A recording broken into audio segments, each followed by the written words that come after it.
Bang Deddy, itu kan yang kemudian membuat PDIP masih membuka diri untuk saya mau berbagai kembali, partai, Bang. saya mau kembali gini, ini kan Bung Fakri kan bisa bicara begitu karena kan dia baru ikut berkontestasi sebagai partai.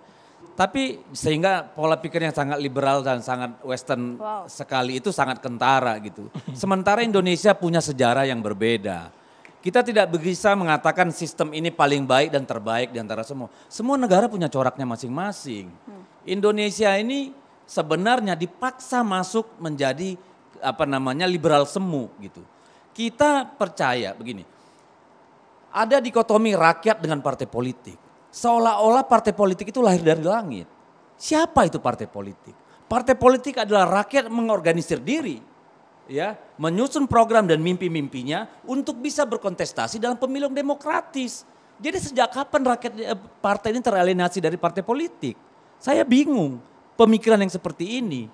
Apakah ada ujuk-ujuk tiba-tiba orang jadi pengurus partai ini? Apa dia tidak lahir dari rakyat? Pengurus anak ranting itu orang di tingkat RT loh. Dari mana? Apa mereka bukan rakyat? Inilah orang yang setiap hari berdialog, bergumul dengan masalah-masalah masyarakat di lapangan. Yang sampai ke kami di legislatif, sampai di DPP, sampai ke pemerintahan. Jadi dikotomi antara rakyat dengan partai politik ini dalam konteks Indonesia menurut saya irrelevan. Kecuali kita mau liberal. Mau ala Amerika atau ala Eropa silakan. Tetapi oleh karena itulah yang paling penting menurut saya bukan ini. Kami PDI Perjuangan bangga. Karena tidak harus ketua umum menjadi calon presiden. Itu membuktikan kaderisasi di partai, rekrutmen pemimpin, ya, pengembangan kepemimpinan itu berhasil. Kalau kami harus impor dari luar itu kami merasa salah sebagai partai politik. Kami merasa sebenarnya terganggu. Karena apa? Berarti proses kaderisasi, rekrutmen, pengembangan itu gagal total.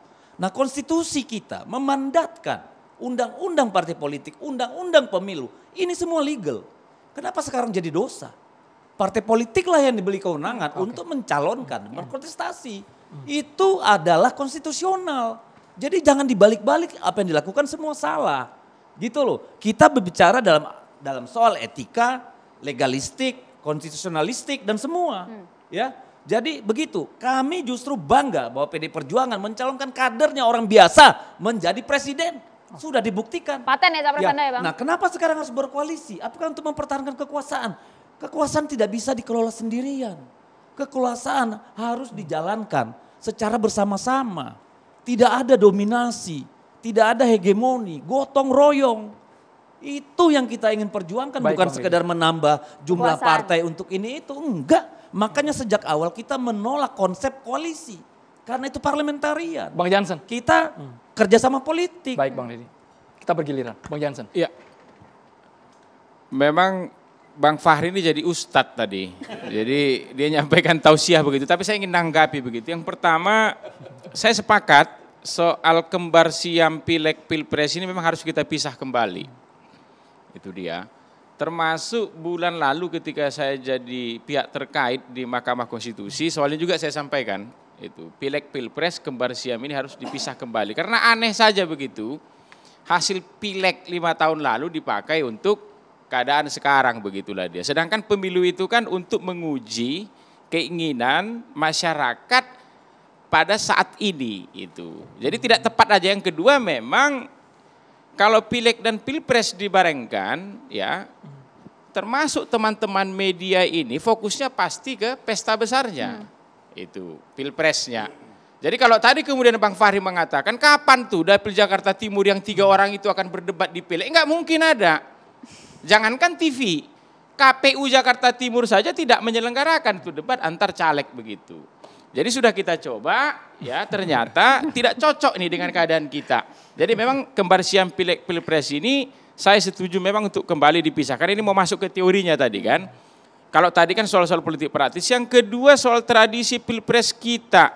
Injury time ini memang harus kita ubah. Kalau memang Bang Fahri tadi mengatakan kapan ide gagasan itu dikirim ke publik. Indonesia ini kan luas sekali, ratusan juta.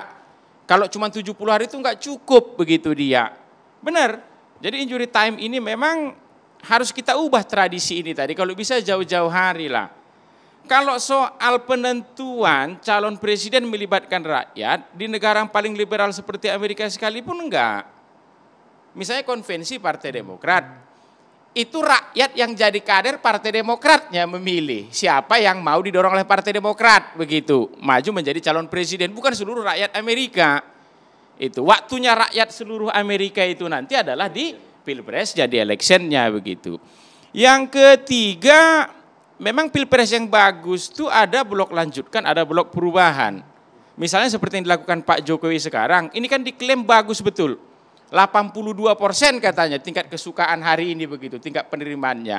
Walaupun Pak SBY pernah juga 85, tapi kita tidak bahas itu. Pak SBY pernah 85% begitu. Tapi bagus juga, blok perubahan ini mengajukan calon seperti kita begitu, nanti diuji dengan blok lanjutkan. Jangan-jangan memang betul-betul bagus yang dilakukan Pak Jokowi ini. Ini catatannya masih banyak sekali, tapi durasi kita terbatas. Sesaat lagi catatan demokrasi akan segera kembali, Bang Jansen. Mohon maaf durasinya habis.